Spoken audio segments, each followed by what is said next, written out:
What's going on, Colts Nation? I'm Lawrence Owen, and with me today is Tom Williams, Patreon member, Colts supporter, and enthusiast. And boy, we got a lot of stuff to talk about today. I mean, a lot.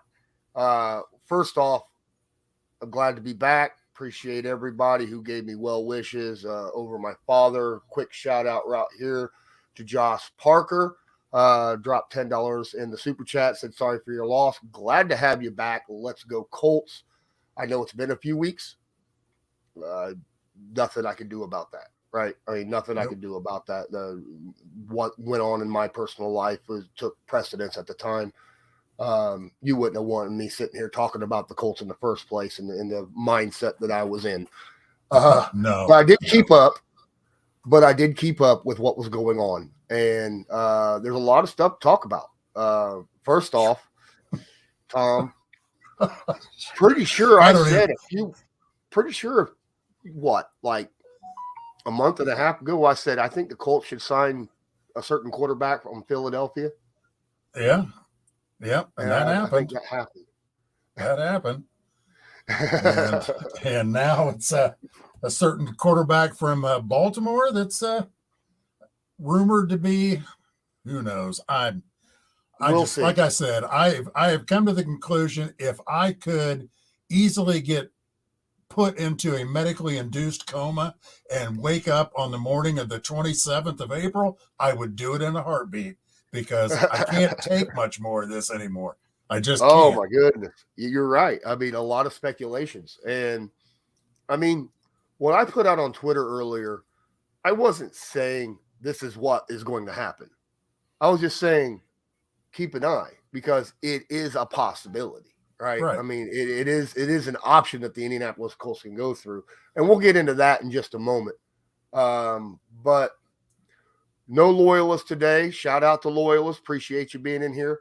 But he has a full-time job now, and so he can't make streams like he used to. I'm sure, if schedule permits, he will be in with us from time to time.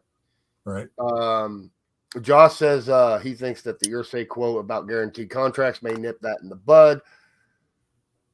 Lamar never specifically said he wanted a fully guaranteed contract. Right. He just said, I wasn't taking 3 years, $133 million freaking dollars. Well, so we don't know what that is, right? You listen to all these shows and all these, so-called experts talk, and that's all they say is, it's a guaranteed contract. And it's like, no, Lamar has said he doesn't need a fully guaranteed contract. No. He just wants to be paid what he's worth. Yeah. So, and he wants a long-term contract. Right. 3 years just isn't enough. He wants that long-term security blanket, and I understand that 100%. But I want to go over now. I am going to warn everybody. My son is at work. He can get off work anytime between now and an hour and a half from now. So when he does call, I will have to leave for a little while. Tom and whoever else might jump in from Patreon will be hanging out with you for about 10 minutes while I go and pick up my son and run right back. Okay? Yep. But draft contingencies. All right. So there are a lot of different scenarios that could happen in this draft. I mean, a ton. All right. Heck, trades might not be over with. There might be someone out there that'll trade up. Who knows? Maybe someone will trade up with Arizona, and Arizona's like, screw a defensive lineman. I would say they'd be dumber than heck to do that, being that is a position of need, but it's possible. It is quite possible. First off, I want to start the show off also by saying you don't take a quarterback, you don't take a player or a position because you need to take a player or a position. You have to be sold on that player, okay? You have to believe, especially when it's a top 10, top 5 pick, right? If a guy's there and you believe in him, you take him. If you don't believe in him, no matter what the fans think, if you don't think this guy is going to produce and be worthy of the pick of that draft, you don't take him. Period. You know? Right. Absolutely. So I think that's a situation that we have to kind of keep an eye on as well, because there are 4 guys in this draft that are quarterbacks that people say, are the top crop of this draft class, right? Mm-hmm. You got Anthony Richardson, you got Bryce Young, you got CJ Stroud, you got Will Levis. I'm going to assume, and he's already said, not a single one of them was worth moving up for. And that speaks volumes for me. Okay. That tells me, he's not sold that any of these guys are slam dunk guarantees. Let me put something in there. From what I listened to him say, because they asked him why he didn't move up to number 1. And he said at the time when the Bears made that trade, he did not have all the information that he needed to feel comfortable moving up to that position. So, and then they were talking about that. It's like, they've kind of got a late start with Shane Steichen being hired kind of late after the Super Bowl and the staff and everything. So they were, how the Colts are. They would take their time. They do their due diligence. They gather all the information they need, and they make the right choice. So if at that point in time when the Bears were ready to make that trade, if Ballard didn't have all the information on everybody that he needed, he wasn't going to do it. Well, also, I would say that Ballard and his scouting team had 80% of all the information that they were going to gather on them by that time. Right. Because 80% of picking a player is film. It's not the combine, it's not the draft, it's not the interviews, it's film. Right? It's what you see on film that they've done during the season. Right. Now, what happened after that?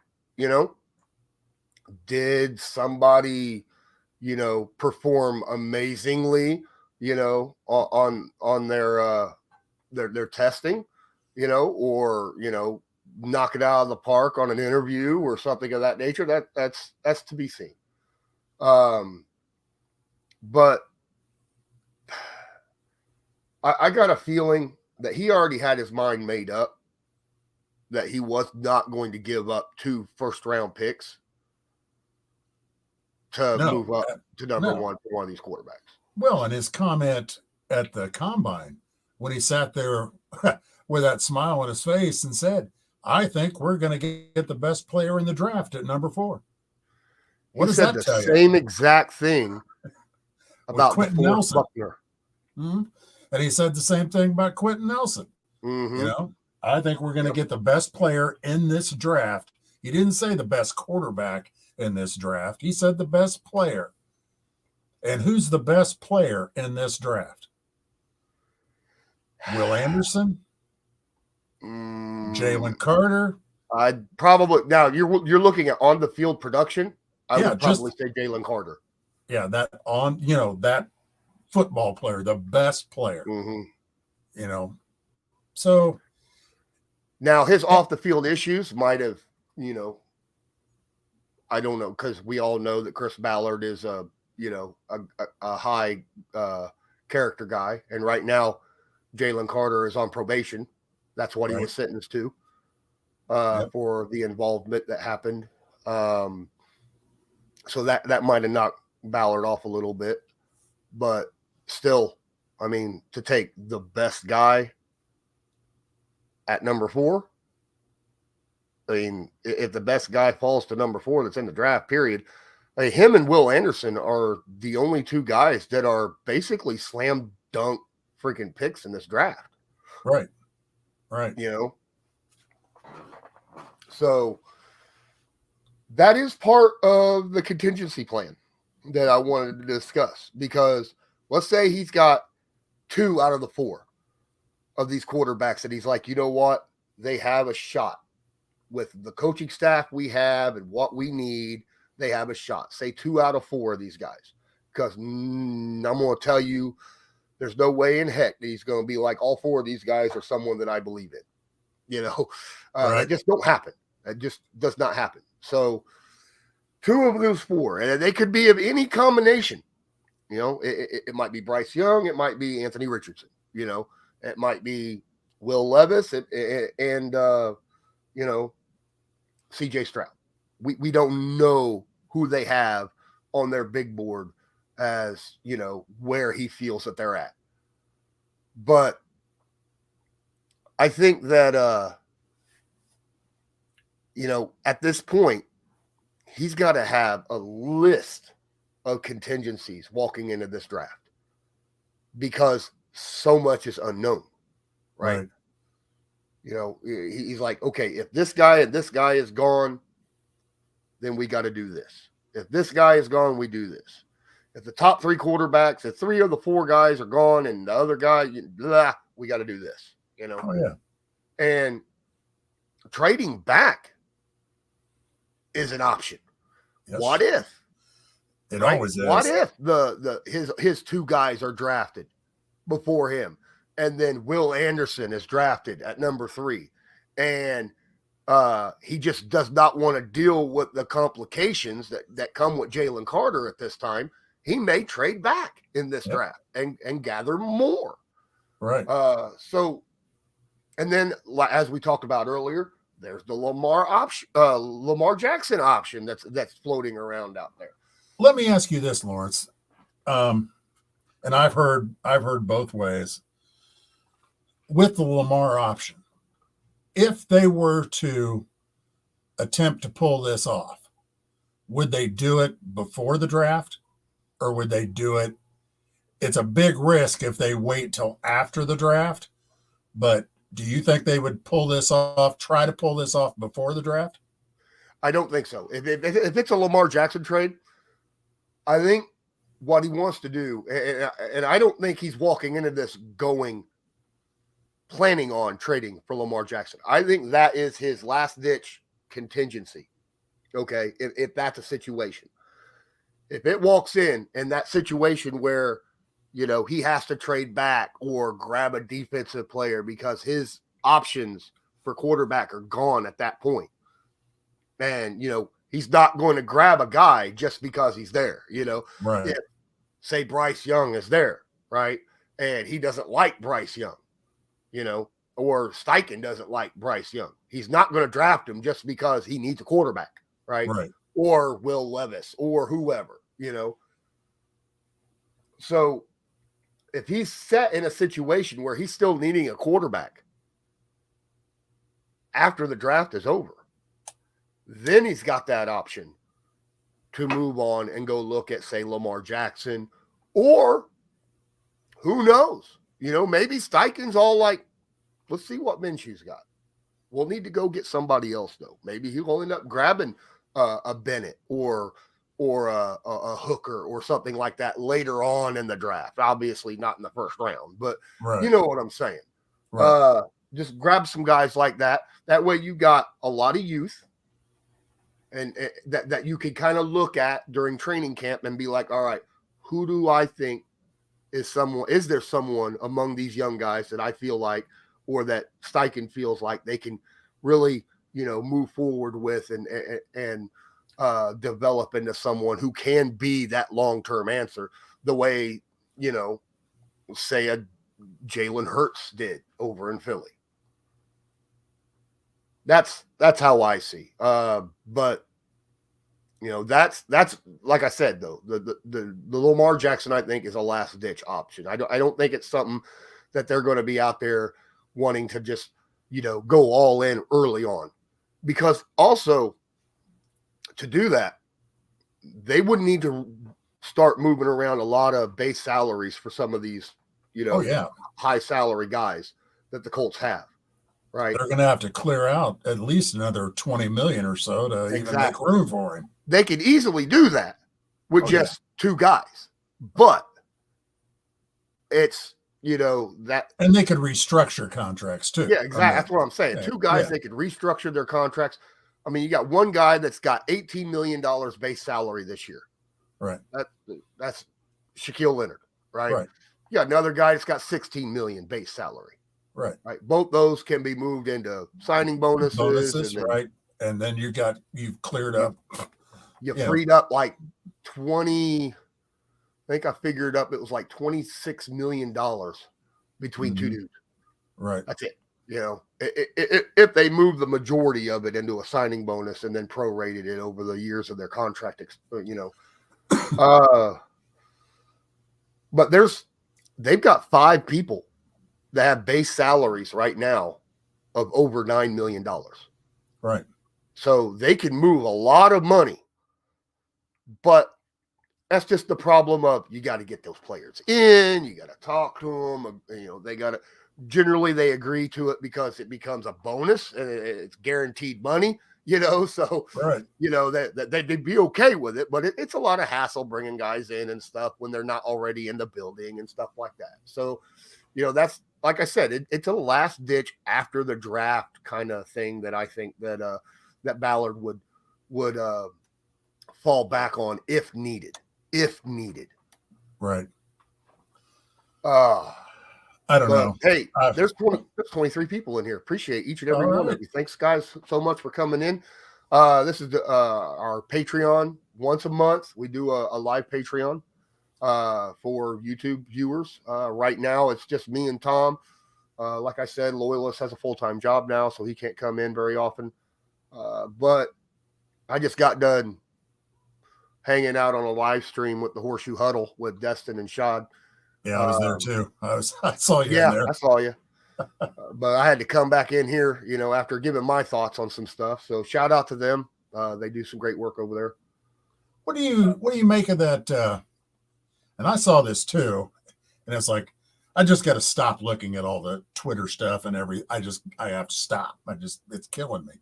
But that report that Dustin was talking about, where the Colts plane was in Baltimore for an extended period of time. And, you know, normally from what I've understood and listened to Dustin and Shad, they've got some good contacts with the Colts office and people over there. And when he said that, when they told him, when he asked him about that, and they said no comment, that kind of makes me wonder. I can't put. See, here's the thing with that: the credibility of the Colts plane being there, I 100% believe it. Why? Who knows?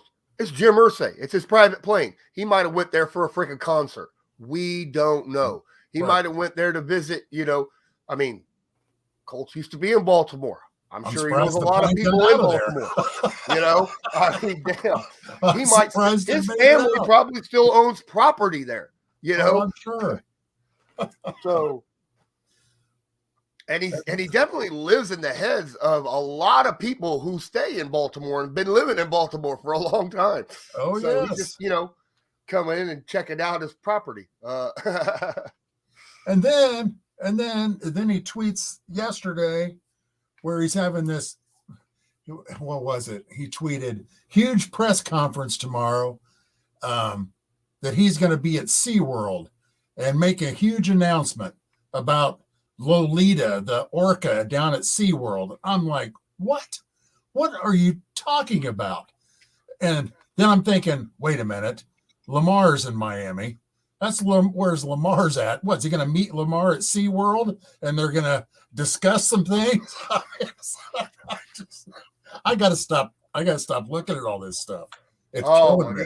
Man, we can, in all honesty, we could sit here and pick apart everyone's tweets and IG posts and, you know, all that stuff for forever and just come up with a million different things. Oh yeah. Well, and I tell my wife this all the time because she's just as crazy about this stuff as I am.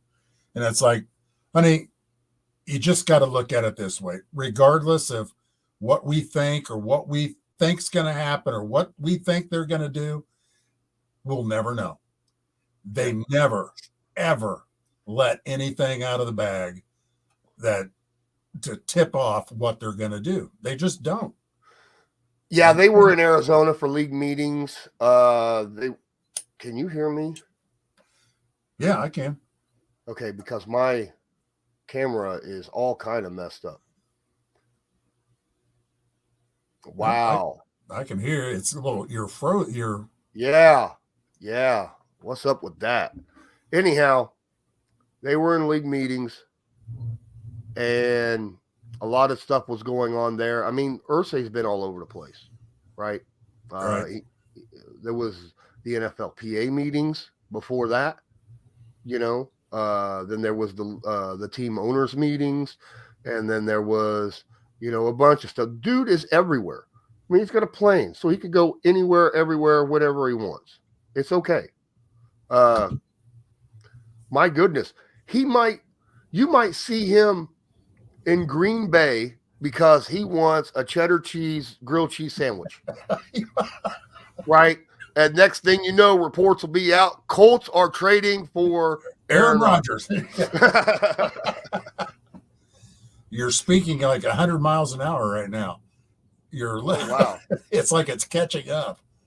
Yeah, it looks like. Yeah, that's StreamYard doing that. That's StreamYard having all kind of issues. Okay, now you're back to normal. Kinda. I'm still delayed though. A little bit. Yeah. But it's just like I said, it just boils down to that we don't have a clue. We don't have a clue what they're going to do. We don't know. We just don't. No. And when you finally give into that thought, then it's okay. It's like you just got to wait. You got to wait till April 27th. Yep. Just keep your mind open. Don't be dead set on something, right? If you're like, because there's a lot of people out there that feel like, well, if CJ Stroud's there and he don't pick CJ Stroud, then he's a complete loser.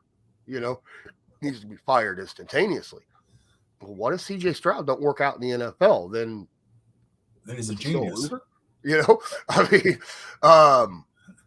well, it's like I was thinking, and even then he could work out with another team, but wouldn't have worked out with the Colts. Right. I mean, that's another possibility. A lot of players are that. I mean, we could go look at, Russell Wilson, played really well with Seattle, goes to Denver and basically shits the bed. Well, look at Matt Ryan. Yeah. There's no guarantees in this. And that's the thing. In this draft, I mean, yes, I've been on the Anthony Richardson train for a while. Just because he's such a freak athlete and he would bring something to the quarterback position for the Colts that we have not had forever, and that's what excites me about the possibility with him. But hell, I don't know. I'm not in those meetings. I don't know what that kid's like. I don't know what, if he's, I don't know. None of us do. None of us know. No, we don't. I can look at the film and kind of go by what Ballard has done in the past, but that don't mean everything, because Ballard, when it comes to a quarterback specifically, Ballard will have to kind of defer to Steichen because, right. I mean, it's got to be someone Steichen wants and is willing to work with, Right. So, I mean, granted, the buck stops with Irsay, but Ballard's there. He's the one that makes the pick. And if he wants to keep his job, he's got to, provide your head coach and your offensive coordinators with guys that they want to work with. So, right. Yeah. Oh, I don't know. Now, Joey B, you've said this 6,000 times every show we have. Can you talk about a different subject, please? JT is not going anywhere. Even then, we still have that's all he talks about. We're talking about the draft and quarterbacks, and he jumps in with Trey Taylor. Come on, my guy. Please. Love you. Wish you'd come in, hang out. Great. Just stay with the conversation if you would. All right. Josh wants to know what's our preference. Like I said, I'm an AR-15 guy, but I don't know. Well, honestly, and I'll tell you why. Hold on. I'll show you why. Because you done spent money. I'll show you why.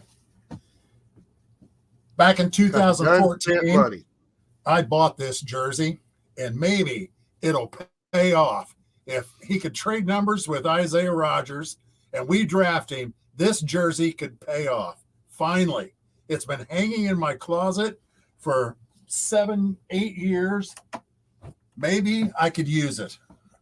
Maybe he'll come in and be number 4, and you can just scrape the 3 off. There we go. I would do that. Honestly, I think the best outcome that could happen is a long shot chance, like what I tweeted. It is a long shot chance that would happen, that the Colts end up getting the best player in the draft, and it's not a quarterback, a defensive lineman, and then end up with, Lamar Jackson as well. I think that's the best possible outcome. And obviously, to me, best possible outcome is my preference. I think that the chances of that happening are a lot slimmer than, say, the Colts drafting Anthony Richardson, or, Will Levis or whoever, in this draft. And something else I've been thinking about too. I mean, we've all heard about, CJ Stroud, if he went to Houston, and how his agent is Deshaun Watson's agent, and they probably would not want to put him there. So you're thinking, okay, what if Carolina drafts Bryce Young number 1? Does Houston pass on CJ Stroud? And if they do, does that open up the door for us to grab him at 4? Do we then try to trade up to 3 and grab him? Yeah, or does somebody trade up to 3 before we do to grab him? I say if we make a trade before the draft to move up to 3, that pretty much would tell me that they're going to use that pick for a quarterback.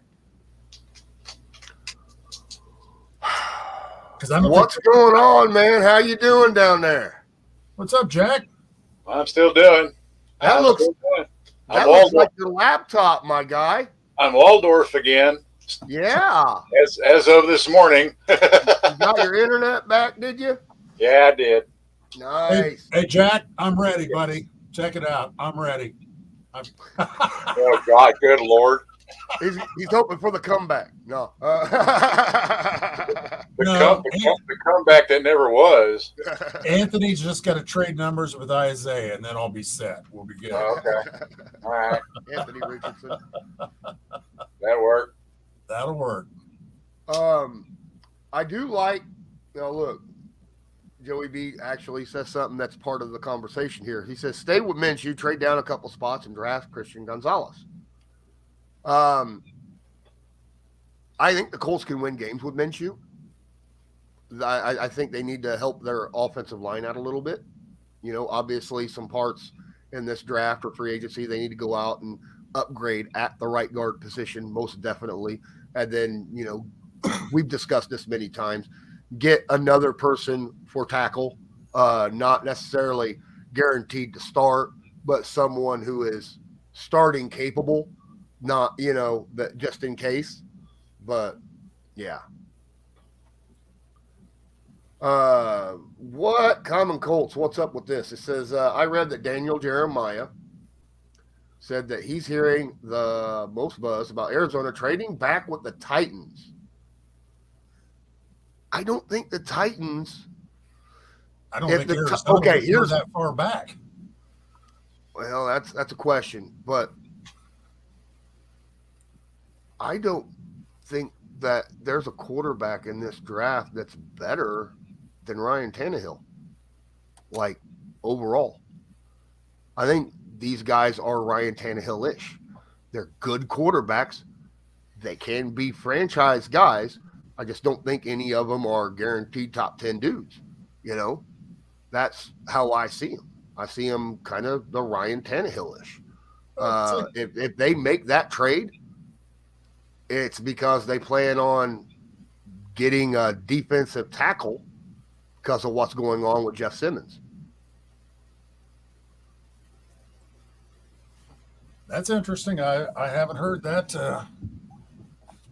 that possibility. What's going on with Simmons? Oh, he's on the trade block. For real? Mm-hmm. Yep. Interesting. A lot of people have been discussing Simmons. Well, I've heard he's on the trade block. I heard King Henry's on the trade block, but you know, I don't think Henry's legitimately on the trade block. I don't either. I think they'd be foolish to do that. Yeah. But For the whole Kansas City Chief franchise, maybe.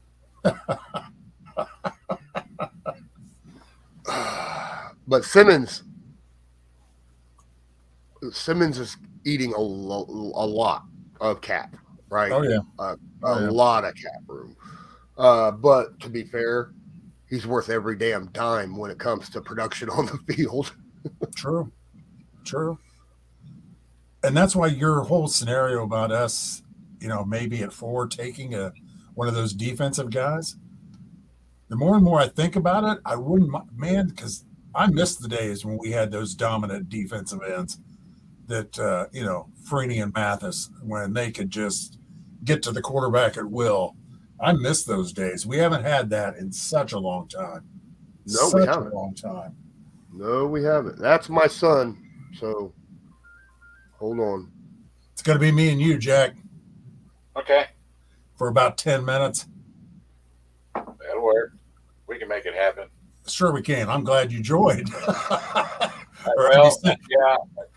I was in the middle of texting with a buddy of mine out in Oregon when a notification that Lawrence put up or whatever it was showed up across the top of my telephone, and I'm like, "What's that?" And I went back, and it was to join here. Except the email was sent at 4:47, right? And it's freaking 7:00 here, and you know, so I don't know what the hell's going on there. But I just got everything hooked back, internet and everything hooked back up.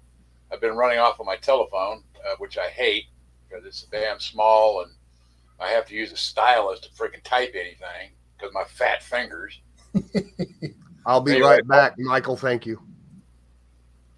All right, Lawrence. We'll hold it down for you. Yeah, we'll be here. And Michael also asked, we can't, one thing while Lawrence is gone, I can't bring up the messages up on the screen, but Michael wanted to know our thoughts on AR-15. I'll show you my thoughts on AR-15. I got this jersey out of my closet the other day. I've had it for, 8 years now? And maybe it'll finally pay off. You'll have to steal Isaiah Rogers' number from him, but maybe it'll pay off. I don't know. But I don't know. What do you think, Jack? What do you think we're going to do? What do you think we're going to do in the draft? Probably scare the hell out of me. Well, I already told Lawrence, I said I needed to be put into a medically induced coma and then woken up on the morning of April 27th because I can't take much more of this crap. You know, and the thing is, I'm just now realizing this actually, since I got my internet hooked back up, I can get the NFL Network again. Right. I don't know if I want to do that, you know, because all the BS that goes on, nobody knows a damn thing really. I don't really think they do. Everybody says that we're going to get Anthony Richardson. To me, it's like you and I talked about, I don't know, a month or two ago. I'd be excited. I would too. I was telling Lawrence, to me, with AR, if we got him, that brings something to the Colts that we have never had in a quarterback. That strong arm, but also that dual threat run guy that can run over people. Yes, Andrew Luck could run, but that wasn't his forte. That wasn't what, he was basically a pocket passer that could run over people. Yeah. Yeah. Well, Anthony Richardson to me is a bigger, stronger, faster Lamar Jackson, so, and a lot cheaper. Yeah. And a lot cheaper. I think, and like I say, I think we kind of discussed it before. What I have read and heard about Anthony was he wants to go from the pocket, and if necessary, he'll run. Right. He's not a run quarterback. Right. He's not, he's trying to do. He wants to do this. It's like, well, I understand. He wants to be that pocket passer. Right. That can't run away from you if you just absolutely things break down. He's gone. And that's what we want. That's what we need is somebody. Well, it's the way the league's going anyway. It's is he a wild card? Well, aren't they all? Actually.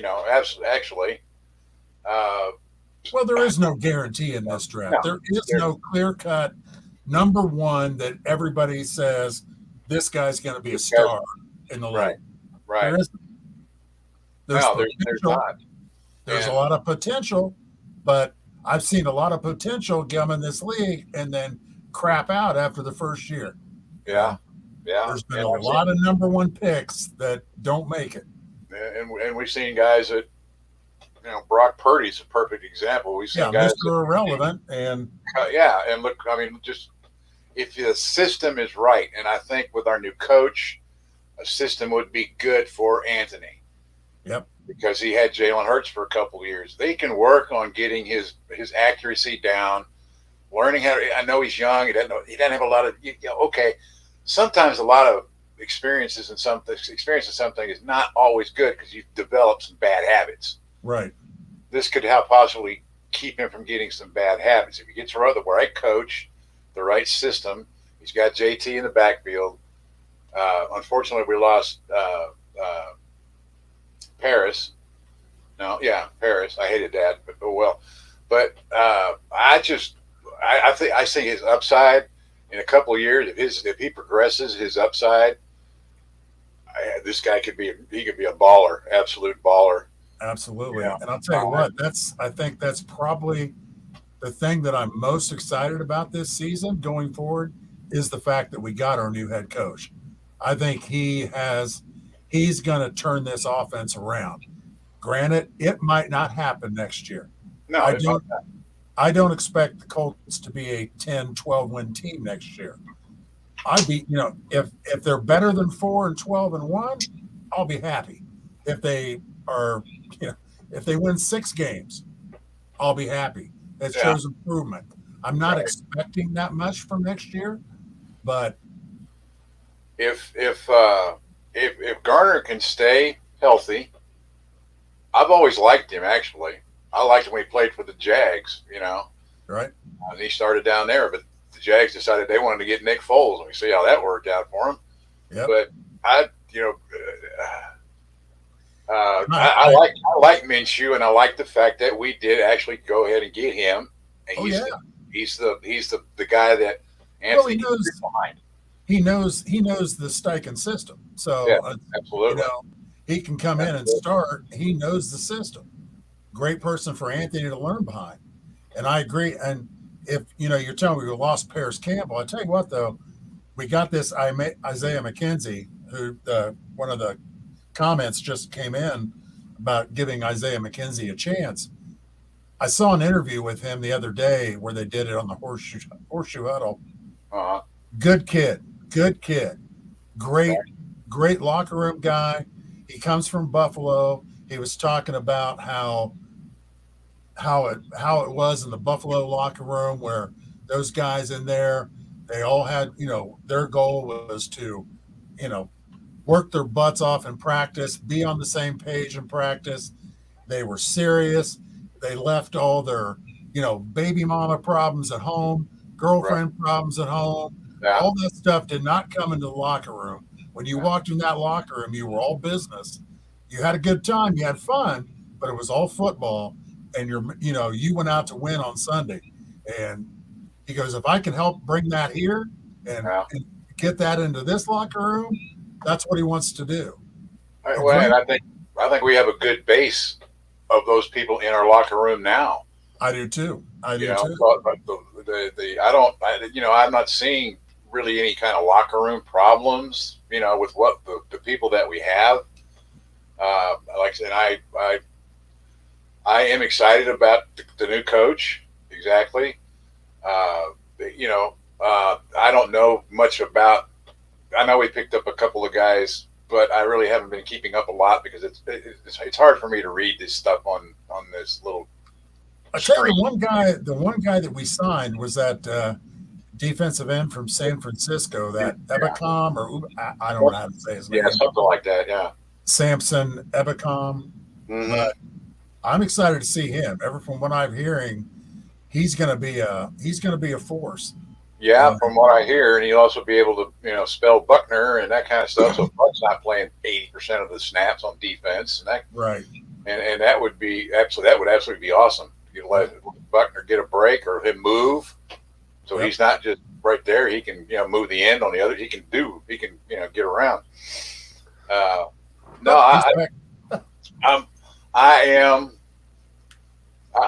tell you what. Right now, the way, and like I said, Tommy, you and I talked about this a couple months ago, and we were excited.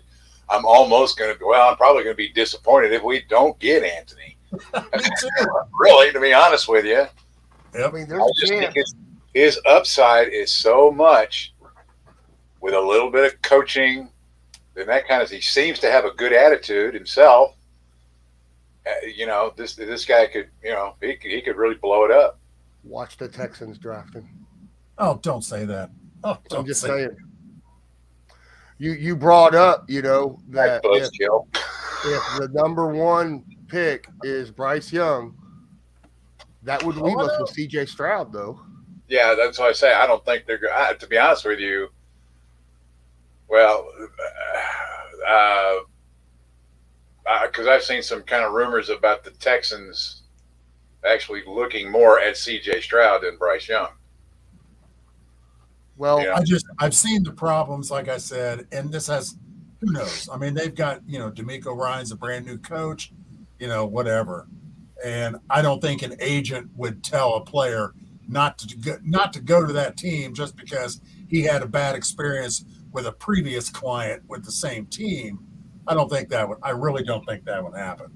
Now, I'm sorry. I wanted to go back just a little bit with you guys were talking about Samson Ebicom. Ebicom, yeah. Yeah. He's not a solution for pass rusher. I'm going back and looking. He's had averaging about 60% of the snaps, and he's never had more than 5 sacks. No, but they said that he's really good against the run.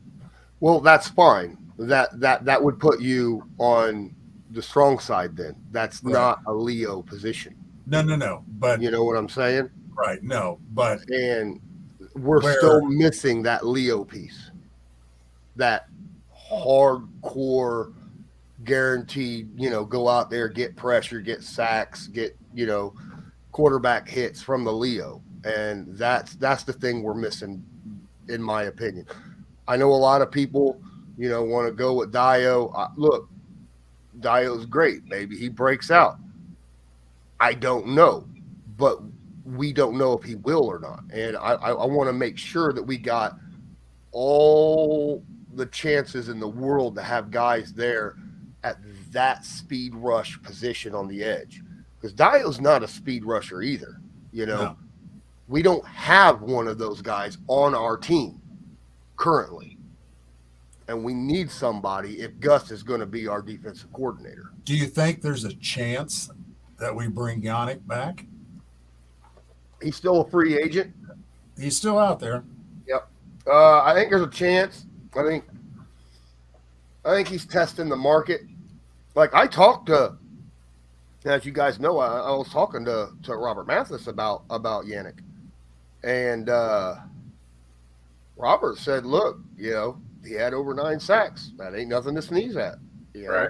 Right. People want to put in the, well, he's not very good against. Well, he did better against the run in the second half of the season than he did the beginning of the season. Right. I will admit, beginning of the season, not very good against the run. Wow. Second half of the season, better. But you know what? Here's facts. Dwight Freeney wasn't very good against the run. Right. He wasn't there specifically just to stop. He was there to get pressure and sacks. Right. Yeah. That's his main job. Absolutely. Yeah. And we need a guy like that. Now, his biggest question mark, Robert Mathis's biggest question mark about him is, what's up with 5 teams in 4 years? Right. There's question marks there. If he can answer those question marks, he'd be all for bringing Yannick back. But he's not in there in the locker room. He don't know what's up with that whole situation. So, and why he has went through so many teams so much. And you go and look at it. It started by him wanting to be traded, right, by Jacksonville. Right. Then he went to the Ravens, then got traded out of the Ravens, and then Gus went to a team where Gus Bradley was at, and then Gus brought him from that team to the Raiders, and then from the Raiders he took him to the Colts. So Gus was bringing him with him. He was with Gus in Jacksonville, right? I mean, so when Gus was the head coach there, so that's something that I wouldn't have a problem with Yannick coming back. I would say that's another situation where you wait till after the draft to see what's where, because if you end up going with, my preferred but less likely, scenario where we end up getting one of the 2 defensive linemen in this draft and end up somehow with Lamar Jackson, don't worry about it, But Ballard is a guy. I mean, he has said, he said, look, my philosophy has not changed. How I look at it is, has been different a little bit over the past few years. Certain positions and things like that and how I go about stuff. But my philosophy has not changed. I still want to build through the trenches. Right. You got to have a defensive line and an offensive line. Right? So I would not be surprised if, like I said, 2 guys, whatever quarterback's left at number 4 is not someone that he's 100% sold on or thinks it's worth dropping the 4th overall, and he ends up grabbing, Jalen or Will, instead. It's a big possibility. It's a possibility. I'm just wondering because, all right, Garner Minshew is not our long-term answer. No. And like I said, he's got to have contingencies for if that happens, though. He's got to, because Irsay has pretty much said, he wants a guy in here to lead this franchise for the next 10 years. And I grant it, you can find those guys. They don't have to be out of the first round. They don't have to come from the first round. Jalen Hurts was a 2nd-round draft pick. We all know Tom Brady's story, but it's just, Brock Purdy last, they're out there. So I'm going to hate to say this because Michael Gaskin has, he's bringing up basically the same points that I'm bringing up. If Anthony is gone before we pick, and say CJ Stroud is as well, and it's just Young and Levis, do we take either of those or go with someone else if you're the GM? I hate to say this because I don't want the Colts to draft him, but I'll be, I'll sit back and see what happens.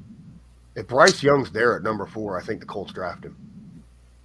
I do too. I think they'd be silly not to, actually. To be honest, that's my honest opinion. They'd be silly not to if he's there.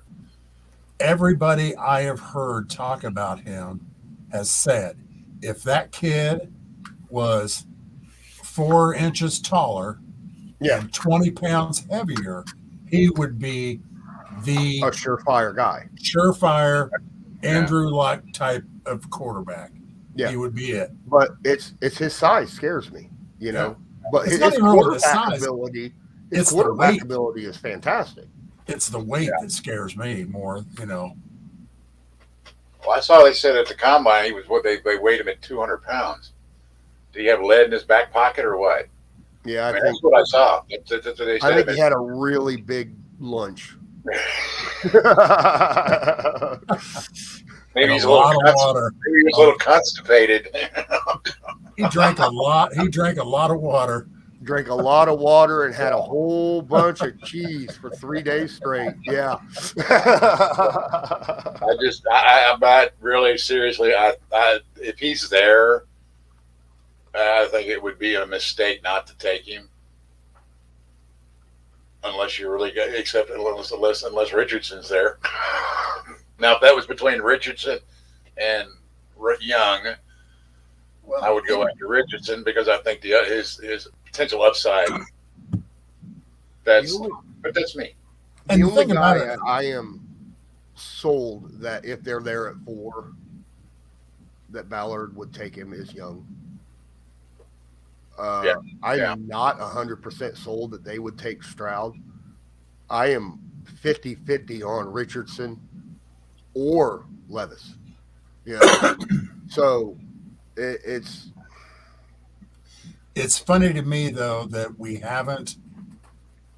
they did not go to Richardson or Stroud or Young's pro day. They did not set up a top 30 visit with either one. They don't do that. No, that's but the funny thing. They generally don't. A lot of times, though, they'll bring in for the private workouts, or they'll go to a private workout somewhere off-site to see them and have their conversations with them. Now, I hear they are doing a private workout with Anthony Richardson, and they are doing one with Will Levis. Does that tell me that they think or they know that Stroud and Young are going to be off the board? You know, no, I look at Houston. I was like, Houston needs so much. They need a lot more than just a quarterback. Houston needs a lot, and you got a defensive-minded coach there. So, and if D-Hop gets traded, Cardinals are going to need a lot. Yep. You know, honestly, I think they should move on from Kyler Murray instead of giving him that big ass contract. But you know, who am I? They should have traded his ass last year instead of been like, well, you're as high as you're going to get. Anyone want to give me a first round pick for this dude? Yeah, they're stuck. Yeah. But that's another reason why, you know, Young scares me a little bit because of his size. And that scares me too. Always has. The only thing that scares me about Young. Yeah. The only thing I could say about that is the fact that he did play in the SEC, did a lot of pro-type offense type things. Really, for the most part, he stayed pretty healthy for somebody, especially, you know, with his size. I know he had some issues at the last year, but they weren't really, you know, catastrophic issues. And it wasn't like he got crunched by one of the Georgia defensive linemen and, you know, broke every bone in his body. Or, you know, he hasn't got, so far, as what I've seen, he hasn't got slammed to the ground like Tua and get a concussion, you know, one after another. You know, but, you know, size was a problem with Tua too, you know. Yeah. So, and I think that's kind of what scares me about Young is the fact that about the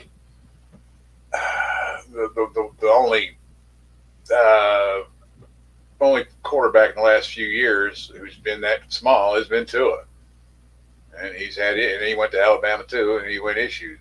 You know, just but if Young is there, and if it's Young and Levitz, I'm taking Young. I'm sorry, Levitz is down the road as far as I'm concerned. Well, I'll go back to what I've said all along, and people think I'm crazy, but you look at the history, you look over the past 30 years, quarterbacks in the NFL, name me two quarterbacks, one from Alabama and one from Ohio State, that have made it. Joe Namath was the last one from Alabama. I mean, seriously. Yeah, I agree.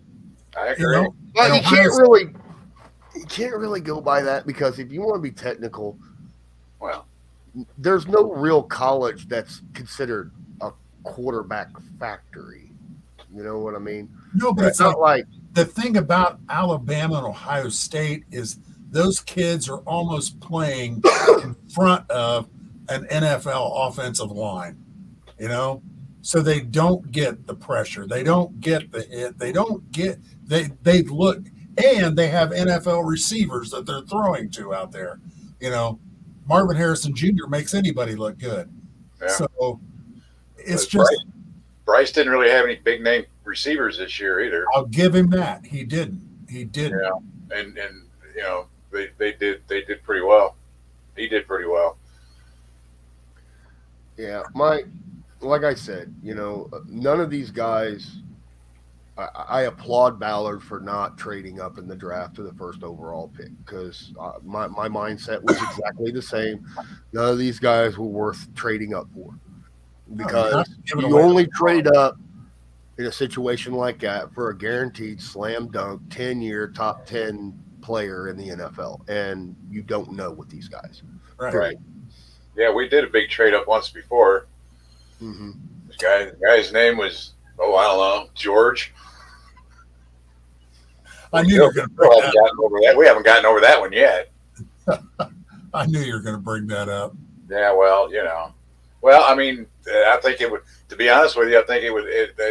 In history, that trade with that particular quarterback, who we knew he had a big arm, but he had a little bit of an attitude, was why we didn't go after Dingaling, and we definitely picked Peyton Manning. Right. Because of the same thing. I mean, God, I can't remember his name now. He had, big arm and all that kind of stuff, but he had an attitude problem, and boy, did it really come out. And Jeff George was the same way. He had an attitude that he was, the big gun, and he was great. Ryan Leaf. Drafted by the hometown team. Just didn't work out. He had all the talent on his arm talent. It was up here where the issues were. Michael's got a good point. Blow it up. All chips in on Caleb Williams or Drake May next year. By the way, Jack, you're talking about Ryan Leaf, right? Thank you. Yeah. You know what? He didn't go very far. You know what though? This sounds bad, but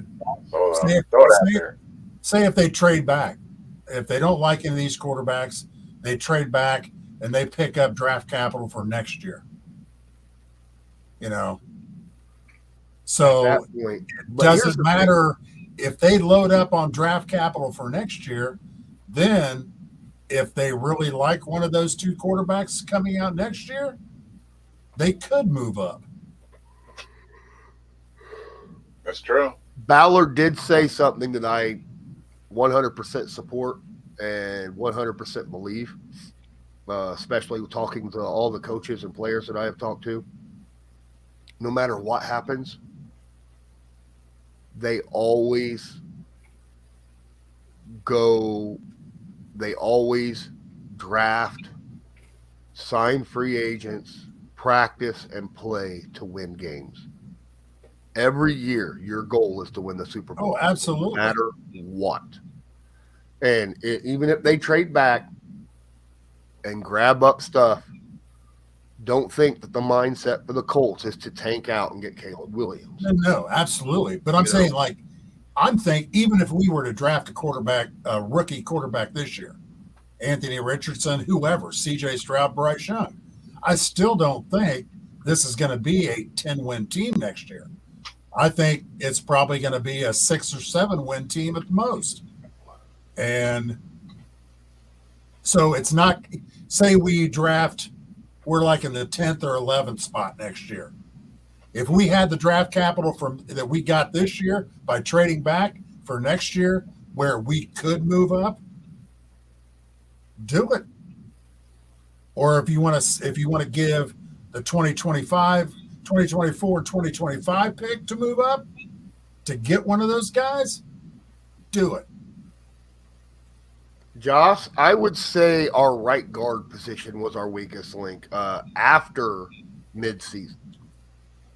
After a certain Pryor got moved to guard and moved from tackle to guard, and Pryor just got off the field. Thank God for Once he got off the field, then our offensive line started to play a little bit better week to week to week to week. We still need help over there at guard. I think Bernard Ryman has potential to be a starting left tackle. I wouldn't want to go with, only him as our option, though. You definitely want to go get somebody. But we definitely need to address the right guard position. Yeah. I think Fry's as good as a backup. I don't think he is a starter in the NFL. No. And I want to personally thank San Francisco for signing Matt Pryor. So we don't have to worry about it. Oh, did they? Oh, okay. Oh, yes, they signed him. Just wait until Nick Bosa lines up against him in training camp, and they'll be like, well, you ain't making the 53. Either that or he becomes a star over there in San Francisco's offensive line. I'll be like, oh, my God. Right. What happened? It's all there. Speaking of offensive line, what do you think about keeping Ryan Kelly and Kenny Moore? Well, for Ryan Kelly, look, I think Ryan Kelly had issues because that right guard position was bad the whole year, right? And that affects how you play because you got to keep your eye on, over here. And you could tell in a lot of plays last year with Ryan Kelly, his focus was solely on the guy that the right guard was supposed to be dealing with, and ended up letting guys go right past him because he was focused over there. Yeah. If he could trust the guys on either side of him, he didn't have to do that, and he's able to do his job, I think he's worthy of keeping. He's definitely, worthy of the contract we've given him. Yeah. But over the last 2 seasons, season and a half, that hasn't been the case, because of that situation. Right. So I think I would definitely keep Ryan Kelly. Just need to get someone on the other side of him. Ryan Kelly is one of the best centers I have ever seen at handing a guy off and moving to the second level. Yeah. I mean, he is amazing at getting to the second level. Like, his ability to smoothly hand the guy off to one of the guards at the right time during a running play and get to the second level for a block is absolutely phenomenal. Yep. Oh, he's smart as hell. He's smart as hell. Now, when it comes to Kenny Moore, I don't even know if he still wants to play with the Colts. I've seen and heard a lot of stuff where he's just not happy being here. And it had nothing to do with the players. I think he wants more money, and I don't think he wants to be a nickel all the time. He doesn't want to be considered a nickel all the time. He wants to be able to play on the outside. Right. And he was doing that for a while. But last year when we had 2 starting outside corners, he was subjected to the nickel the whole time. Yeah. Well, what do you think? Is there a chance that he could play on the outside this year and move Julian Blackmon into that nickel spot. That's very viable. That's viable. Because we got, Nick Cross and Rodney Thomas that could handle the safety positions. So, Michael Gaskin, if the Falcons offer 2 firsts for our pick, do we take that? I would take that in a heartbeat. I would take that in a heartbeat. Move back to what is that, 7 or 8? I think it is. One of those 2. I think it's 7. And get 2 first-round picks. Oh yeah, take it hard. Yeah, I'd well, no. I assume it would be you get the 7th and 8th, and then a first rounder next year. I'd still take it and run. Yeah, I would still take that and run.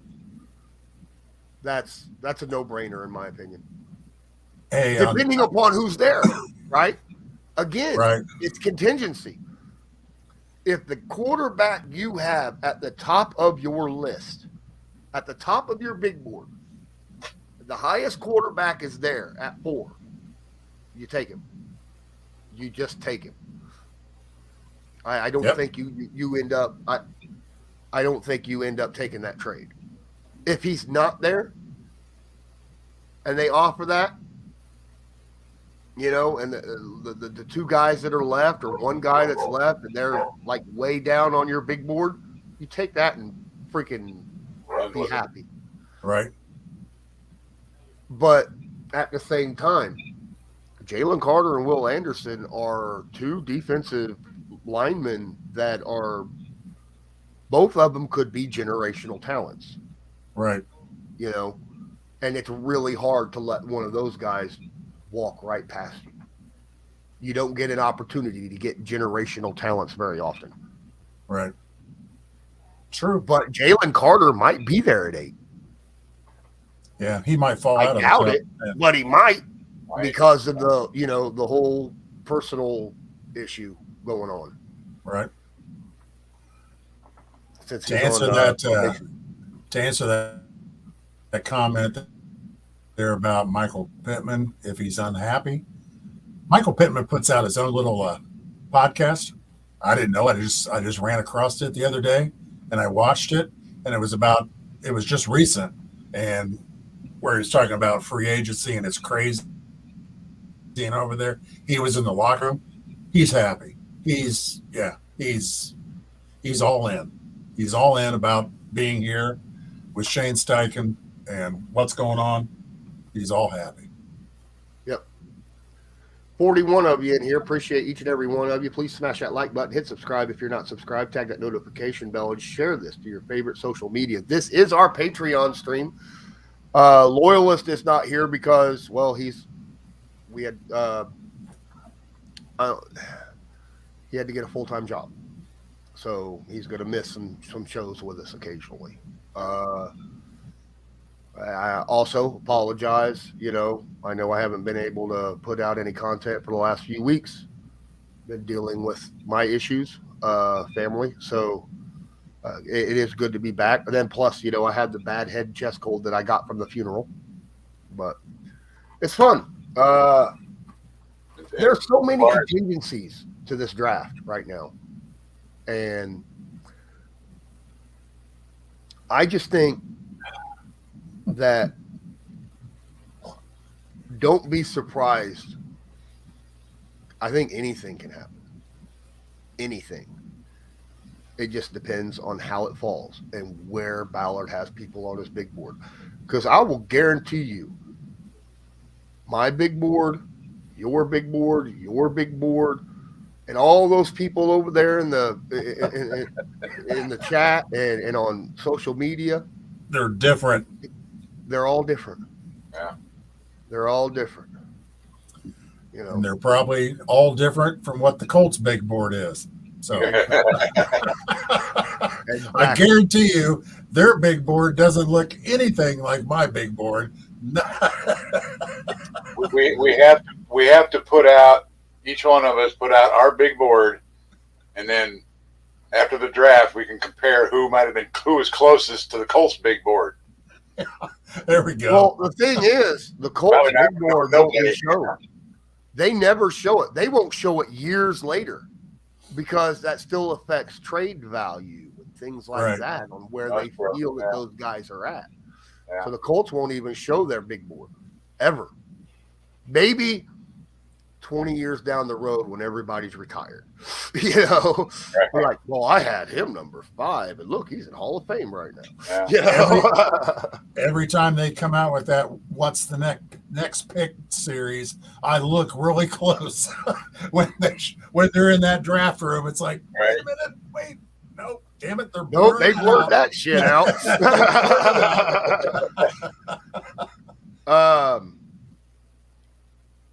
Did I misread or misremember something? They're only going to have 2 episodes this year? That's what I heard. Yeah, just 2. I don't know if they're making them longer because normally they're like 4 or 5. 4. Yeah. 4. So maybe they're making them longer instead of.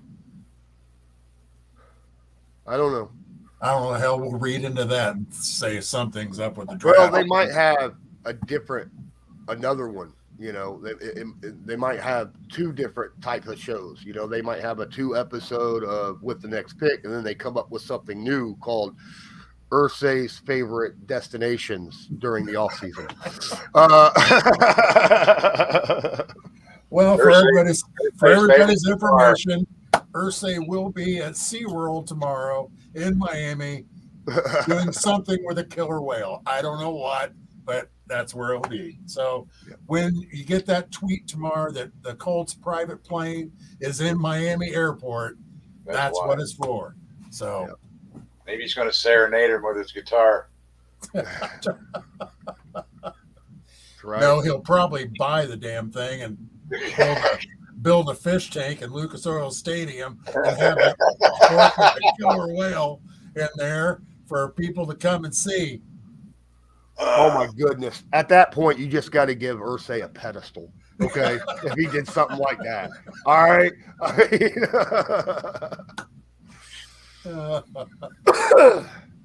Oh God. I was going to ask you, Lawrence, me and Jack were talking about it a little bit. What do you think about the Isaiah McKenzie signing? I like it. It's a replacement for Paris Campbell. Right. I wanted Isaiah McKenzie last year when he was free agent the first time and the Bills re-signed him. He's got speed. He's got the ability to get out there. He has a nifty way of getting underneath coverage deep, the way T.Y. Hilton used to. Right. You know what I'm saying? It's only 5'7". Yeah. Yeah. Well, I guess you get underneath anything when you're 5'7". 5'7", right? Nobody sees you. Except Bryce Young. Yeah. They almost look at each other eye to eye at that point. Was T.Y. How tall was T.Y.? What was T.Y.? 5'10". 5'10", so he's shorter than T.Y. was T.Y.? I didn't realize T.Y. was that tall. I didn't either. Yeah. But no, I think McKenzie was a good signing once Paris Campbell signed with the Giants. And I can't blame Paris. I said way back when, I think Paris deserves a $6 to $8 million a year contract. He got a contract where he could make over $6 million with the Giants if he plays all 17 games. Right. So good for him. Yeah, kudos to him. Yep. I was surprised that the Colts didn't try to re-sign him, but they did. Paris told me that him and Ballard had multiple meetings about contract extension, but apparently it was nowhere to what the Giants offered, I guess. So, right. Well, that's an assumption, by the way. That last part, that's an assumption because, I mean, it's a pretty reasonable assumption because, right. Paris did say, I want to be a Colt, so if it was even close to what the Giants was offering, I would assume that he would have stayed. Yeah.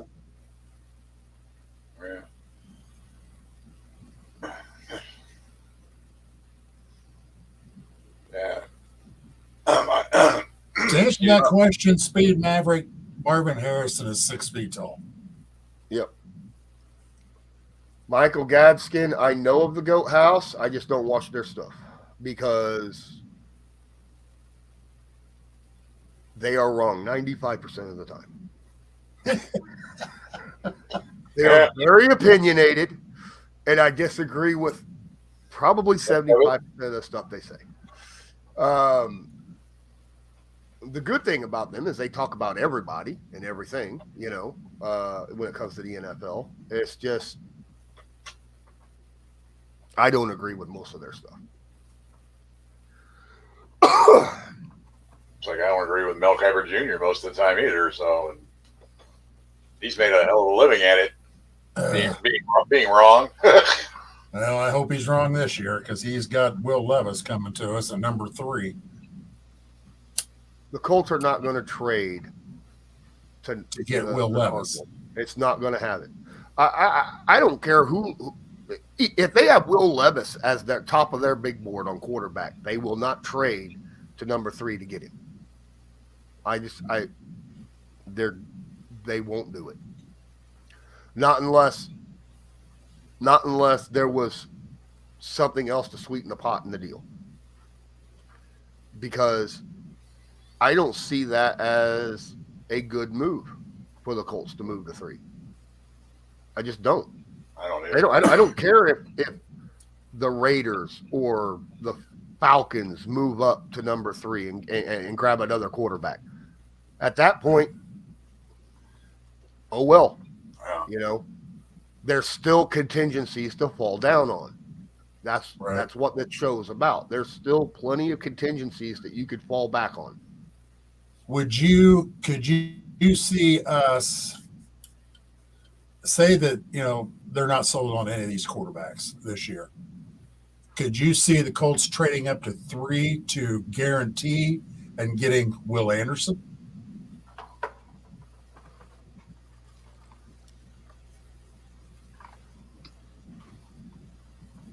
I think they would do that, or they would do that for a quarterback.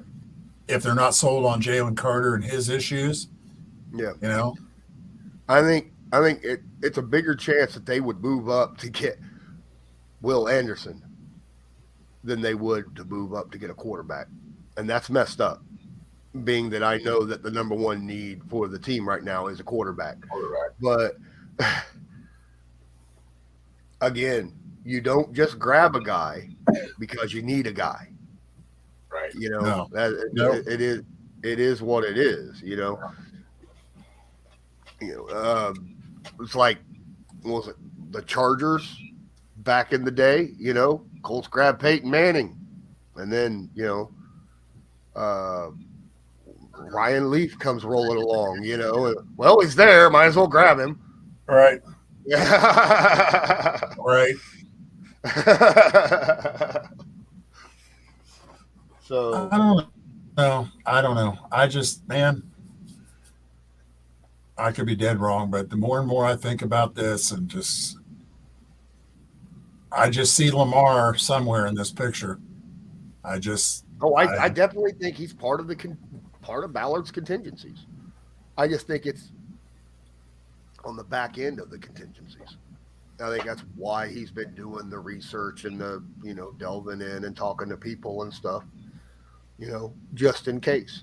Yeah. No, they might have already talked to Lamar. We wouldn't know. That is true. They're not going to broadcast it. Hey, we had a meeting with Lamar Jackson. They're not going to say anything like that. No, and it wouldn't have been public either. They wouldn't have been like, well, guess who I saw at, the Chick-fil-A in Miami. Over at St. Elmo's. Yeah, picture. Well, it wouldn't happen. Now watch. Tomorrow there'll be a picture of the concession stand at SeaWorld, and it's Lamar Jackson and Jim Irsay sitting down there. That's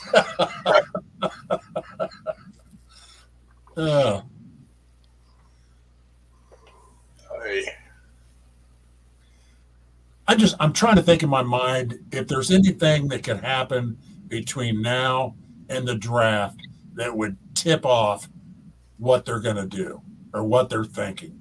If they would trade up to 3, if they would, trade back with somebody before the draft, if they would, because when they signed Gardner Minshew, I'm like, perfect guy to come in, start the season for that rookie quarterback. Perfect guy to do that. But now you hear all this other stuff, and it's like, maybe not. You brought it up earlier, Tom, when Ballard said we are going to pick the best player in this draft at number 4. Yep. Well, the best player in this draft is not a quarterback. No, it's no, it's not. It's not.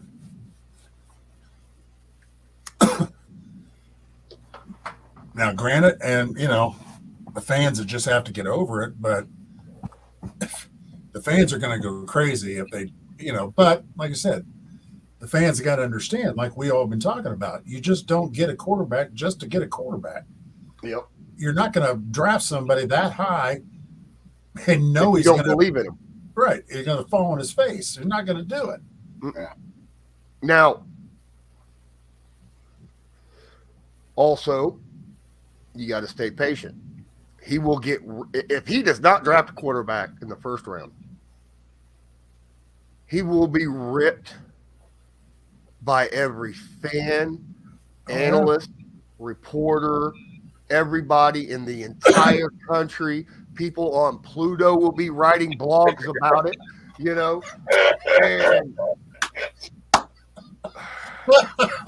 even the Klingons will bitch. Right. Yeah, all right. If I start seeing tweets from Pluto, I'm done. I am not going on social media anymore. That's it. I've had it. What's up, Matt? How you doing, dog? How's everybody doing tonight? We're doing good. Cool. Good. Glad to hear it. Discussing draft contingencies. Because of all the contingencies. Since you guys in New England are going to take Lamar Jackson. Oh, that's a bunch of bullshit. We don't have the money for it.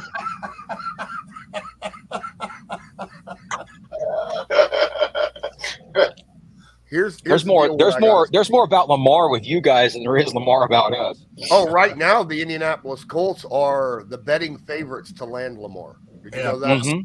Plus 150. I would agree with that. I mean, at least that's something I can hang my hat on. I can't hang my hat on with New England because Bill Belichick ain't going to spend no $200 million fully guaranteed contract on Lamar.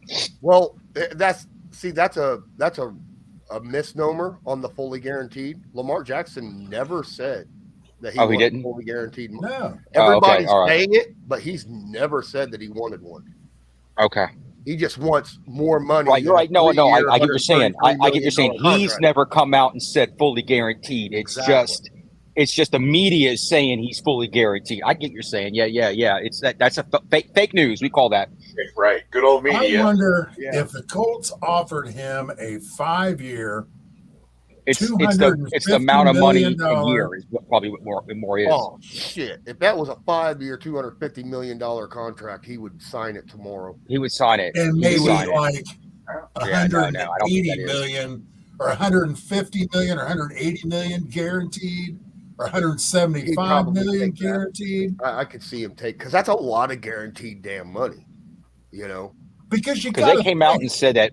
They came out and said he wanted the Ravens gave him a $200 million fully guaranteed contract, and I called bullshit on that. The media said that. Yeah, the media said that, and Lamar Jackson got on and said that was bullshit. That was BS. That was total BS. How does 3 years, $133 million? $3 million. That's when he came out with that. Guaranteed. That's when he came out with that. Well, if you watch when Lamar explained it, it was like $133 million. Then there was like a contingency where something could get up to $175 million. And then if he was on the roster in the beginning of the 2025 season, it was $200 million. But For a decent quarterback, that's a great contract, to tell you the truth. 133 fully guaranteed. A lot of quarterbacks would have taken that. My point is this, okay? You got to think about this. Where do you think these contracts are going to go? Okay, we're talking $200 million right now for Lamar. What do you think Joe Burrow is going to want? What do you think Justin Herbert's going to want? What do you think? You know. Hey, if Herbert, let me tell you this, if not Herbert, but if Burrow wants a heavy contract, a really deep, big number one best signing, you could say goodbye to all those receivers that he just got. Oh yeah, that's what makes him great. That's what makes him great, is because he's got 4 number one wide receivers. But what about Jalen Hurts? I think Joe is going to give a hometown discount. To be honest with you. I really do. He better feel real at home, and he wants those receivers. I mean, he's playing. Those guys are going to start costing money in a few years. He's playing for his basically his hometown team, damn near. Mm-hmm. And not only that, but he knows what he has around him makes him.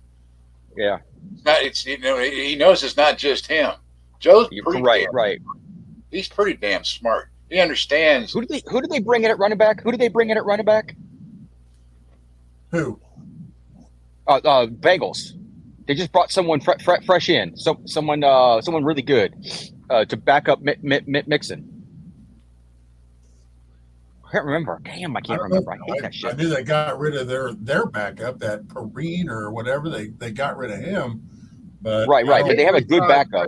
On Williams. They signed somebody from another team. I didn't hear about that. I know that they re-signed Trayvon Williams. Okay. I agree with this comment. If we were to sign Lamar, oh my God, Baltimore would really hate us. They already hate us. If we took their quarterback again, you took our team. You took a quarterback. My goodness. It would be a definite watch. No, what you need to do, what Irsay needs to do, if we end up signing Lamar Jackson, we need to help him move to Indy. Just have Irsay send over some Mayflower trucks. Some Mayflower. That's pretty good. That's pretty good right there, Lawrence. That's pretty good right there. Send over some Mayflower, baby. Mayflowers to help him move. And then I couldn't wait till the next time that we played Baltimore in Baltimore. Oh God. I got to tweet that out right now. We need to catch a snowy day between now and then. It would be impossible now. So if you gave up this first round pick and a player, you wouldn't be that all worried about it, would you? No, but this is where I'm kind of iffy on what this whole deal would entail, because I hear people say, because he's on the franchise tag, that if we do sign him to an offer sheet and he accepts and Baltimore can't match it, we have to give up 2 first-round picks. But then I also hear say that no, they could actually work out a trade with Baltimore where we wouldn't have to give 2 first-round picks. We could do something else. So I thought that's a little high. I thought that was a little high for him, since he's been out for the last 2 to 3 years and hasn't made it to the playoffs. It's not like you're signing a quarterback that's making it to the playoffs every year. He has had a little bit of the injury bug. Not to say that he gets injured because someone hits him, like he's not Jimmy G or Jimmy Glad. I'm talking about. He's not getting hit. He's getting hurt. He's running and getting hurt. So if you can kind of get that out to where he can start throwing more and protected by the offensive line and running less, only what kind of like Josh Allen, for instance. If you can kind of teach that into him, he would get hurt less and make it to the playoffs. And, there you go. I think he'd be a better quarterback if you kind of teach him to do that. Well, I think a lot of it is the system Baltimore runs. I mean, exactly. those are designed runs for Lamar. I mean, their offensive coordinator. Yeah. But their offensive coordinator, I've heard is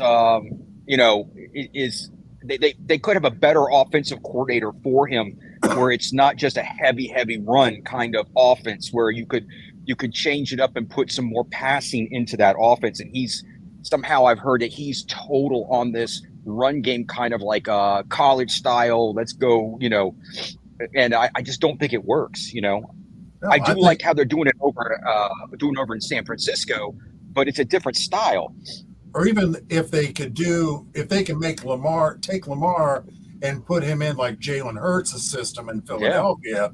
Yeah. I like that. I like that also. I really like that. Yes, that's a very good way to throw it out.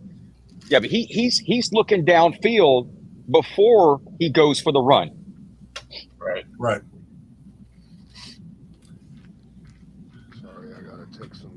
There is some times where he when you're on the Cam Newton used to do this too.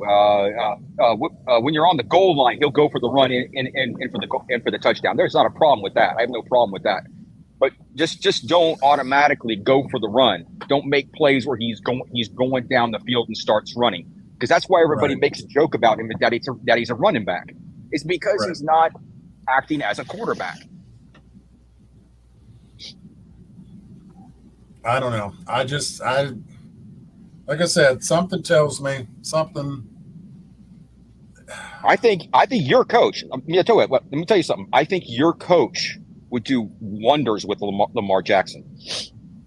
I do too. That's why I think this is a real possibility. This isn't this is a real possibility where they could get Lamar Jackson, keep their first-round pick this year, and get a hell of a defensive guy in this year's draft, and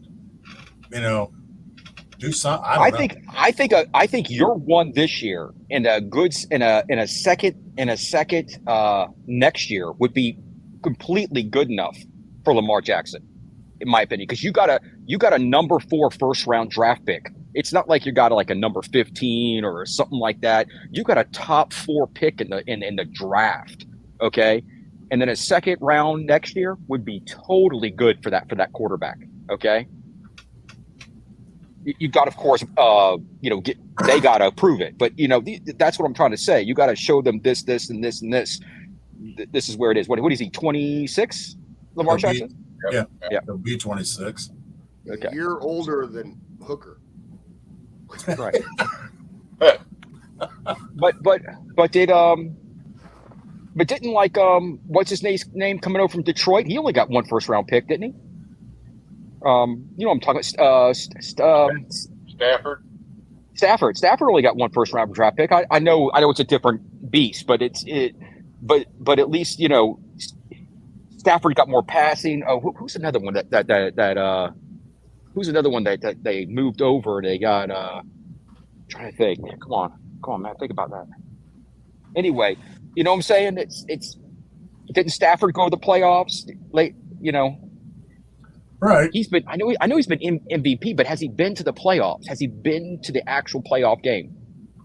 Yes, he has. Because they always go to the playoffs. Who, Lamar?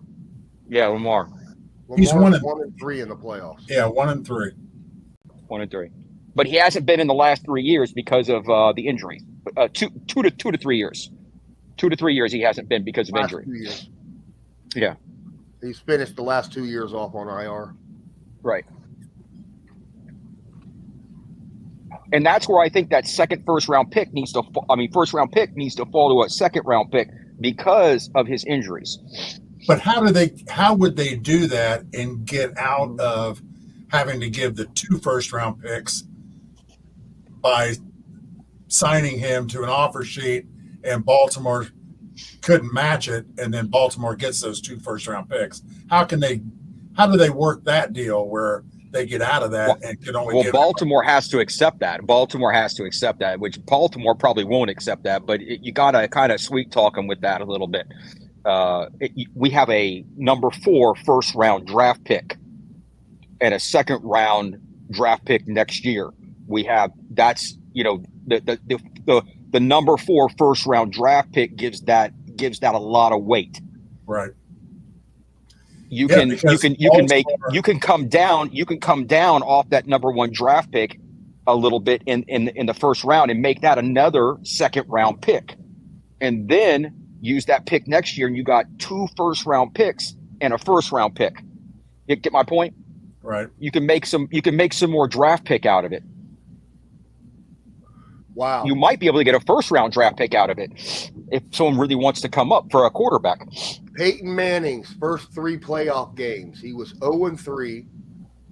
His completion percentage was below 50%. Yeah. In 3 games, only had 1 touchdown. Yeah. You know, I mean. Yeah. Yeah. Oh, yeah, he was horrible. Oh, Josh Allen. Josh Allen, same way. You know, after that, then you started seeing the 70s and 80% completion percentages and more touchdowns. You know, Josh Allen did the same thing. His first 2 seasons was crap, and then they got some receivers. They got some things going, and he got better. It's also, you know, a different playoffs is a different atmosphere. Sometimes it takes. Absolutely. Used to that. Yeah, absolutely. I totally agree with you. I mean, you got to look at it this way. Okay, if you're the Colts, it's kind of black and white here. Do you take the proven 2019 NFL MVP that's only 26 years old? That's 46. His record is like 46-13 or something in the years that he's played. Do you take that, or do you, with the $200 million contract, but contracts are only going up from that, or do you take the rookie that you have no guarantee on what they're going to do? See, here's the thing. I don't think there's a lot of teams out there that would fit Lamar Jackson. No, I agree with you. I totally agree with you. I think he fit with the Niners, but I think the Niners are set with that. They've got options. Absolutely. Obviously, the Ravens. I think he might fit with Miami. Correct. Correct. With the situation that they got there. I don't think they fit. I don't think he fits with Patriots. I don't think so either. No. Yeah. They're more a traditional style offense. Pocket passer. With Shane Steichen, I think he would fit because of how Steichen has ran. Steichen runs his offense. Yeah. His offenses. So, but he's ran his offenses multiple different ways. So, I think he can work around an offense on multiple different types of quarterbacks. Correct. That's one reason why I say he's not coming. It's just because I know how we run our offense, and we want a pocket passer. It's plain and simple. We like doing it, and we like using our running back by committee to do the run game. I think you're right. Also, Basil, that's another team that I think that he could probably succeed at is in Washington. Yeah, Washington would be a good team too. Yes, you are correct, because we all know Cam Newton and how the coach there did Cam Newton and the things. So yes, I do agree with the Washington. I'm not sure with Atlanta though. I'm not sure with Atlanta, but I know Atlanta wouldn't mind taking a look see. They've said they're not happy doing with Ritter.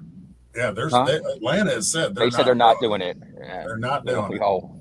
Yeah, I think they're trying to go for more pocket passing. I think they want a pocket passer, just like they do with Matty Ice. Passer. Yeah, first passer. Correct. I mean, they still want an athletic. They still want an athletic quarterback, but they want a pocket first passer. Well, and look how the Michael Vick situation worked out for him. Well, here's the thing. Yeah, with Atlanta, Michael Vick didn't become a pocket passer until his reemergence with the Philadelphia Eagles. Correct. Right? Correct. His passing ability was not that good in Atlanta. He was more of a Lamar Jackson. Correct. Than he was, anything. But Vic really improved his pocket passing when he went over there to Philly. So Philly. Yep, and see, that's what I think. That's what I think could happen. He could have a Michael Vick kind of thing where he moves over and gets with another kind of coach and has a Michael Vick kind of thing where he gets more of a pocket passer and still has a running ability. The thing about Lamar is, even if he became more of a pocket passer, that's fine because he's still back there and the defense has to account for him. Yep, so every time. Every You time. have to Every account for it. time there Every is time. a running back option or a draw Yep. or anything like that, they have. It would help the running game dramatically just for Jonathan Taylor. Oh, Because Jonathan JT, Taylor, he it would the be linebacker nasty. every time. Which way is it Whereas going to go? now, You have two beasts that can yeah, run. they don't give a shit. They're going after Jonathan Taylor every stinking time when there's a fake, Absolutely. even a fake net, Jonathan. They're going Yeah. after Jonathan first. So that would help the run game for the Colts. I mean, Lamar Jackson's had good running backs, but he's never had a Jonathan Taylor. No Jonathan Taylor. No. Yeah, you put a Jonathan Taylor behind him, things will be lights out. Another thing, which was brought up in here, Lamar likes to use his tight ends. And that's good. That's good for you guys. Some really good young tight ends. Yeah. Mm-hmm. Yep. Especially like Woods and Ogletree and Kylan Granson. Yeah. Also think about this, and this just came to my mind, but it's like our core members of this team, they've been here for a few years now. They're in their prime, kind of like almost getting ready to start that downslide. I mean, you got Buckner, you got Shaq, you got Quentin Nelson, you got Ryan Kelly, you got Kenny Moore. You know these guys. They've been here for a while. If we start over with a rookie quarterback, and they start over again, are you wasting the years off of these guys? Do they really want to do that? Do they want to, waste these years? Or do you get a Lamar Jackson in here that with the pieces you already have and the ones that you pick up in the draft, you could be something. You could be something right off the. Yeah, you can do something with that. Oh, right off the bat, yeah. Basil, Michael Vick, when he was in Atlanta, his quarterback rating was in the 60s and 70s. When he went to Philly, his quarterback rating jumped up to 80s, 90s. He even broke 100 for a season one year. Mm-hmm. So, it's not all about completion percentage. It's also, the effectiveness of those passes as well. Correct. So it's also your offensive line too. That helps that out a lot as well. Because Philly always has a good offensive line. You're right, Larry Brown. Lamar Jackson, Jonathan Taylor in the same backfield would be impossible to plan for. Impossible. Yeah. Impossible to plan for. Well, it would open up everything. Not only Butler the run would not game. be gone to get Lamar. I've already figured out the money issues went up. Do you realize how much money the Colts can free up this year?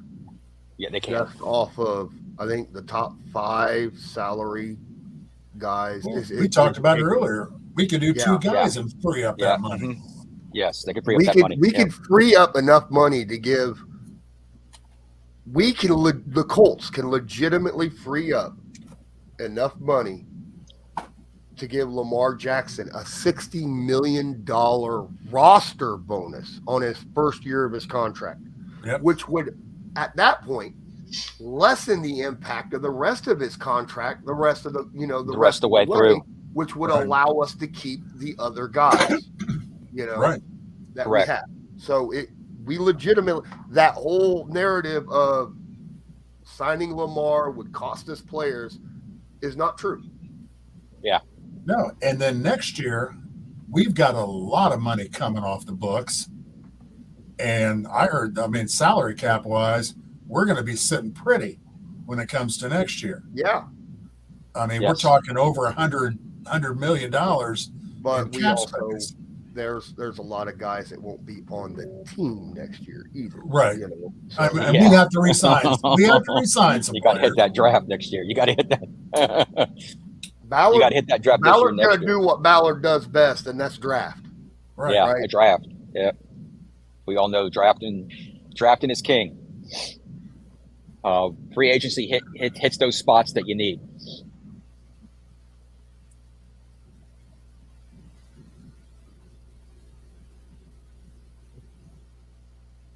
Do you think Minshew is going to start the first game? I do. Depends. Unless Lamar's here. Yeah. I mean, unless we have like Lamar, or like I said, you know, all of a sudden Irsay's got a hankering for a grilled cheese sandwich and goes to Green Bay. You know, that's good. That's good. I know. That is taking so long right now. That's it. I'm gonna tweet out tomorrow that I heard a report that the Colts plane has been spotted in Green Bay, Wisconsin, at the airport. It's been spotted over there. Oh, you pissed some Jets fans off if you said that, man. Put the hashtag Jets in there, man. Woo. Yeah.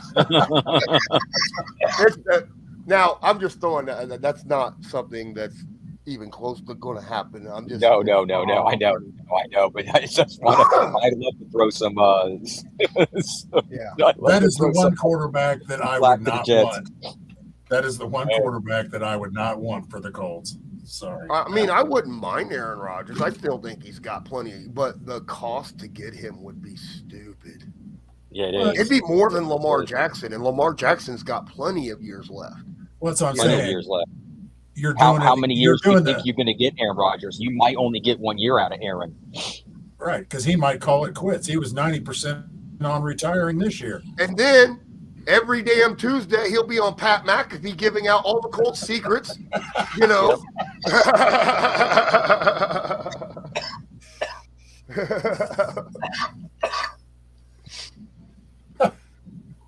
Oh, God. Just saying. I mean, that would be probably Pat McAfee's primetime goal. We got Aaron Rodgers, you know. Yeah, exactly. We'd never hear the end of it. No, if they were to do something like that, would be just like what we've been doing the last 6 years. I mean, no, done with that. We're done with that. Yeah, right. Either you get a rookie or you get Lamar. Plain and simple. There's another argument about how, you know, well, what if, you know, he hits 30, you know, he's only got like 3 or 4 years left of being an elite runner. I'm like, I brought that up. I don't know if you guys remember. I brought that up to Gerard Powers a few months back. And Gerard said, okay, let's say he loses a step. He's still got 3 steps on every other quarterback out there. Yeah. Yes. Right? Yep. Even at that point, he's still better and faster than all the other quarterbacks because he's that much higher when it comes to running the football. And at that point, he should be a better quarterback through the experience, you know, being a better pocket quarterback through the experience of playing those extra years. So, you know, as long as he doesn't have a career-ending injury, that's the thing. Well, and I think that's something that Shane Steichen would fit the offense around him, where we're not counting on Lamar to rush for 100 yards a game.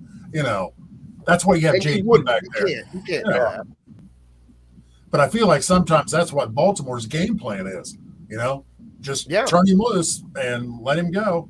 Especially in the second half when they're down, you know, 2 scores. All of a sudden, you're seeing Lamar Jackson all scrambling. That's all it is.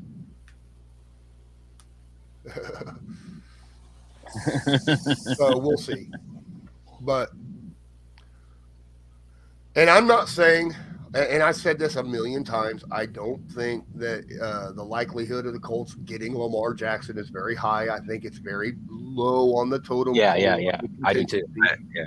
And it's something that would not happen until after the draft, even if it did, and the draft have to fall in a certain way to where we are still in need of a quarterback and all that jazz. But, you know, it's something that's possible. And I would not be upset over it. You know, I wouldn't. I'd sit back and be like, well, let's see what happens.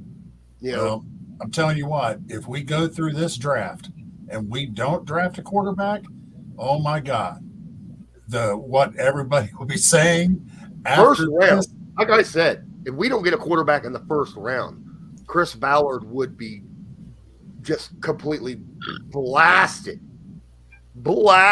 by everybody.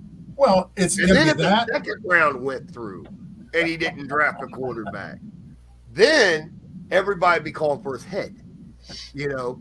Or they would automatically Jim assume, Irsay thinking he should have already fired him, you know. Or people are already going to then assume that we've already worked out a deal for Lamar, and that's why they're not doing this. So there's, like I said, Ballard's got contingencies on contingencies. But the thing that scares me, and this is just something that does scare me a little bit, he admitted last year they released Carson Wentz, did not have a plan for quarterback at all. Yep. Yeah, I heard Ballard say that they thought he was going to be like a 7-year plan. Yeah, But Irsay I think that's a situation. I think that's a situation that Ballard's learned from. Well, I think Irsay was the driving force behind that. Yeah. Without a doubt. Irsay wanted him gone. Plain and simple. Gone. And you got to do what the owner wants. I mean, he does give you your paycheck. Yep. He's the ultimate yes or no guy. You know, and I'll tell you this too, and it gripes me that all these people, Colts fans, whatever, nation, you know, the analysts, whatever, they all think that Irsay is like this big dumb idiot that does, you know, opens his mouth and says things that shouldn't say things. Jim Irsay's forgot more about football than any of us will ever learn. Exactly. And problem is what's he got left, right? Because we know he's forgot a lot about football. He still knows a crap ton, you know. But you can't tell me when he says little things to reporters, like when he said, you know, that kid from Alabama looks pretty good, or you know what he was saying. Exactly. He knows damn good and well what he's doing. He's better at a smoke screen than anybody. Yeah. You know. I mean, the dude's played literally has been in every position on a football team. Yes. From being the towel boy and water boy all the way up to a GM and owner. You know? Yeah. You know, I think the only thing he hasn't been is a head coach. Yep. And some would tend to agree that he's probably been the head coach sometimes. Well, when his dad was the owner there towards the end, I would assume he probably was a little bit. So Ted Marchibroda sitting back there, he was probably like, well, look, Ted. All right, let me give you some hitters. I know something I wanted to ask you, Lawrence, and everybody, and I want your honest opinion about this. Frank Wright. Everybody's, again, singing the praises of Frank over in Carolina, how he's going to turn it around. He's going to, you know, do this, do that. Okay. I'm sorry, but, I mean, Frank's a good guy. He's a good dude. I like him. But he didn't do squat when he was here. He didn't do anything. He was also put in a bad situation. I think when he got let go, I don't think it was because of him. I think somebody had to be a scapegoat, and Frank was that guy. You know, I think Frank's a good head coach. I've said that back when he was fired. I thought Frank was a good head coach. The issue, I don't like the idea. I don't think Frank needs to be a play caller and coaching at the same time. Mm-hmm. And when I saw that he made a statement that he does not plan to be the play caller all year next year, like he plans on handing it off to somebody at some point next season in Carolina, I think that's a huge step for him. Right. You know, I think he's great at either calling plays or managing the game. I don't think he's got the ability to do both at the same time. Yeah, there's only a few that can do both. Fair point. I'll shut up after that. But I'm just sitting here thinking, it's like, okay, he was here for 6 years and given a new quarterback every year. Single. But I mean, the whole Carson Wentz, that was on. I'm sorry, but I think that was on him. He's the one that wanted Carson. I would believe that he's the one that wanted Carson. That didn't work out. You know, I can't put Matt Ryan on him. I mean, but I put the whole Matt Ryan thing on Ballard because he didn't do anything to help the offensive line. He didn't do a damn thing. When he knew that the offensive line was having problems last year, it was obvious, and he still didn't do anything. And he even let some of our proven guys go. Exactly. Didn't re-sign him. I'm shocked that he didn't re-sign Mark Lewinsky. Yeah, exactly. Or keep Chris Reed. Because Mark Lewinsky re-signed for the same exact money that the Colts were paying him before, like $8 million. With the Giants, Yep. I agree. I don't know. I mean, I hope Frank doesn't pick the quarterback that I hope we get, but, it's all right.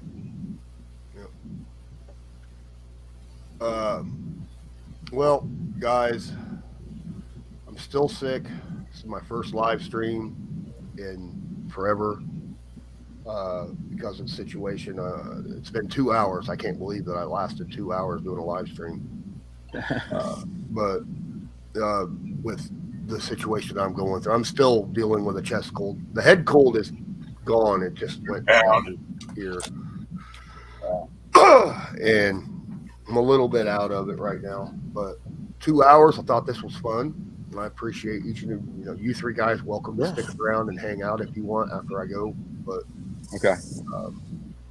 those of you that are out there, 37 of you, appreciate each and every one of you. Thank you so much. Please smash that like button, hit subscribe if you're not subscribed, share this to your favorite social media, and keep an eye on notifications if you have that notification bell turned on, because I will be doing a lot more. I'm getting back into it. All right.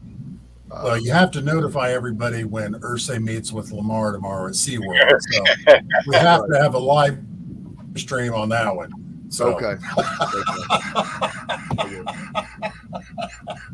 Well, guys, until next time, I'm Lawrence Owen. That's Tom and Matt, and I'll go with Waldorf. Hey, that's why I left the name up there when I was on this device. Good bits. As usual, since I am obviously really lagging on the video because of StreamYard.